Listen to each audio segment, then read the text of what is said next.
the fall season or any time of the year. This one is called Emma's poem, The Voice of the Statue of Liberty. It is written by Linda Glacier with paintings from Claire Nivola. It is a Junior Library Guild selection. Sit back and listen to this story. This is great for upper elementary students and even middle school. When Emma was a little girl, she had plenty of everything. Plenty of pretty dresses, plenty of good food, and plenty of love from her family. She lived in a large, comfortable house in New York City with her mother and father and her sisters and brothers. She loved to read and she had plenty of books. She loved to write. She had plenty of time to create stories and poems.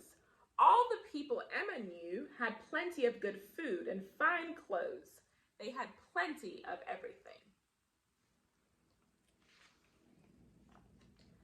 Even when Emma was all grown up and by then a well-known writer, she still only knew people who had plenty of everything. But one day, Emma visited Ward's Island in New York Harbor. There she met very poor immigrants whom she had only heard about. They had traveled a long way across the ocean by boat. They wore ragged clothing and looked tired and sad. Some were sick. All of them were hungry. They were the poorest people Emma had ever seen. Her heart hurt to see them. They were Jews like Emma. Some were well educated like Emma, but they had been treated very badly in Eastern Europe.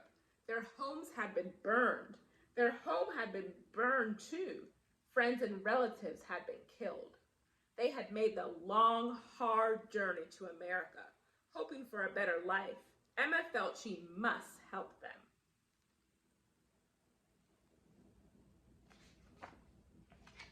At the time, in the 1880s, people believed that a fine lady like Emma should not mingle with poor people. But Emma often visited the immigrants. She helped them learn English and get training for jobs. In time, she befriended many of them. Emma knew that in her own city, many people did not care about the immigrants. People said they were so ragged and poor, they'd ruin the country. In those days, most people kept their thoughts quiet.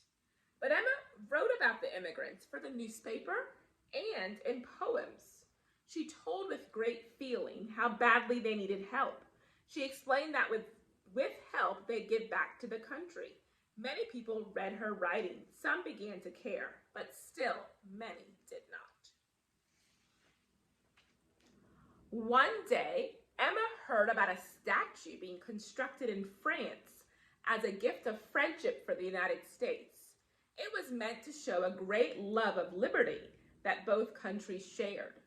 The statue was huge, 151 feet tall. The arm holding the torch was 42 feet long.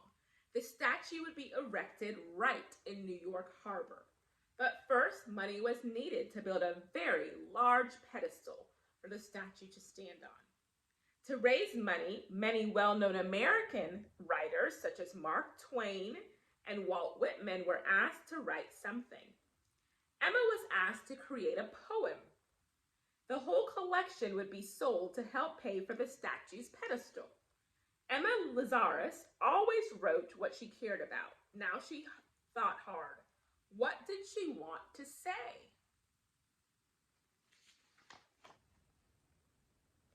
At the time, the Statue of Liberty had nothing to do with immigrants, but Emma knew that immigrants would see the huge woman when their boats arrived in New York Harbor. Wouldn't they wonder why she was there? What might they think? What might they hope? And what if the statue were a real live woman? What might she think when she saw immigrants arriving hungry and in rags? What might she feel? And Emma pondered, what would the statue say if she could actually speak? Emma took up her pen and began to write.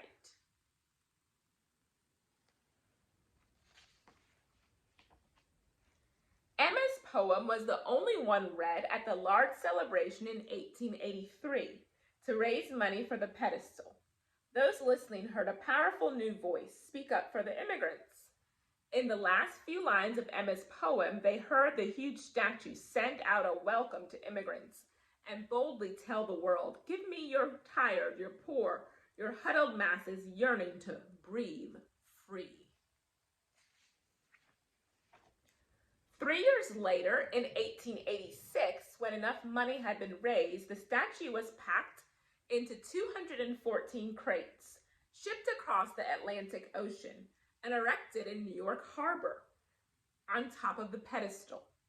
Sadly, Emma lived only a short time after the statue was erected. Although she knew that her poem had helped buy the pedestal for it, and she knew that her poem gave the huge woman a strong and caring voice, she did not know that in years to come her poem would do much more. Slowly over time, Emma's poem stirred the hearts and minds of people around the nation. 20 years after Emma wrote it, a friend had the poem engraved on a plaque and placed inside the entrance to the pedestal of the Statue of Liberty for all visitors to see. 30 years after that, Emma's poem was printed in school textbooks, and children around the country learned to recite it. Then, more than 60 years after Emma wrote her poem, the last 5 lines of it, the statue's bold words, were set to music by the famous songwriter Irving Berlin and sung on Broadway. Soon, school children around the country were singing, "Give me your tired, your poor, your huddled masses yearning to breathe free." Now the huge statue was much more than a gift of friendship from France to the United States. Because of Emma's poem, the Statue of Liberty had become the mother of immigrants, and her torch was a lamp held out to welcome them.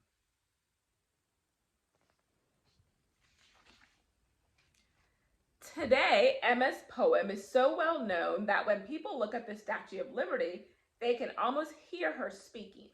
"Give me your tired, your poor, your huddled masses yearning to breathe free. They wretched refuse of your teeming shore.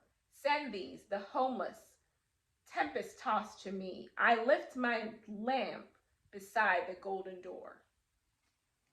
Give me your tired, your poor, your huddled masses yearning to breathe free. The wretched refuse of your teeming shore. Send these, the homeless, tempest-tossed to me. I lift my lamp beside the golden door." That is the Statue of Liberty. Here's a little background about Emma. And just to know, we know that immigrants come from many different socioeconomic status. So some of the early immigrants were very poor, but in many decades and decades in the United States, there are many immigrants who have came to this country from various countries that are middle class and some upper class. So although this book spoke to the time, it does not apply to all immigrants. But here is an interesting author's note. Emma Lazarus was a writer at heart, born in 1849 into a wealthy Jewish family in New York City. She wrote many poems, stories, and articles during her short life, and was already a highly respected writer at 38 years old when she died of Hodgkin's disease. Emma was also a fervent humanitarian. Dr. Gothiel of the Hebrew Immigrant Aid Society brought her to Ward's Island because she was already expressing concern for the immigrants. Witnessing their terrible poverty, Emma became fiercely determined to help. She worked in the Hebrew Immigrant Aid Society and also raised money for it, strongly believing that if immigrants received job training and education, they would contribute to society. Emma Lazarus wrote the new Colossus, the poem about the Statue of Liberty, in 1883 when she was only 34 years old. Thanks to Emma's friend, Georgina Schuler, The poem was engraved on a bronze plaque and placed inside an entryway to the statue's pedestal, thus saving it for posterity.